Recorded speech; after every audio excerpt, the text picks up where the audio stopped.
នេះជាវិធីធ្វើការជូតសម្អាតផ្ទះអ្នកដែលមហាលំបាករំខានចិត្តអ្នកប្រដាប់ស្រូបធូលីដែលមានខ្នាតធំទើសទែងតម្លៃថ្លៃអ្នកត្រូវរងទង្វើវាច្រើនឆ្នាំសម្អាតយ៉ាងណាក៏នៅតែមិនស្អាតសោះគ្រប់ច្រកល្ហកសម្បូរដោយធូលីដីតើអ្នកអាចស៊ូបណ្ដោយឲ្យផ្ទះកខ្វក់យ៉ាងនេះមែនឬ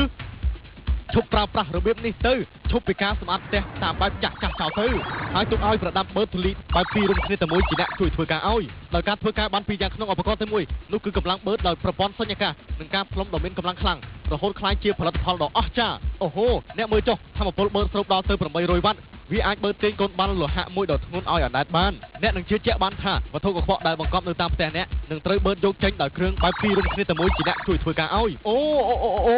អ្នកមើលចុះដោយកម្លាំងផ្លុំដល់ទៅ800វ៉ាត់វាក៏អាចផ្លុំពងអណ្ដែតក្នុងទឹកបានឬក៏ផ្លុំពេញប៉ោងឲ្យប៉ោងក្នុងរយៈពេលខ្លីសូមណែនាំឧបករណ៍ធ្វើការសម្អាតបែបពីររុំគ្នាតែមួយមានគុណសម្បត្តិដែលអាចបឺតធូលីដោយប្រព័ន្ធសញ្ញាកាសដោយកម្លាំងផ្លុំខ្យល់ដោយមានប្រសិទ្ធភាពអ្នកនឹងមានឧបករណ៍ដែលសមតម្លៃដោយការរចនាម៉ូដឲ្យមានទំហំតូចសមរម្យទម្ងន់ស្រាលនេះហើយជារឿងសំខាន់ដែលធ្វើឲ្យការធ្វើការសម្អាតคล้ายទៅជារឿងងាយស្រួល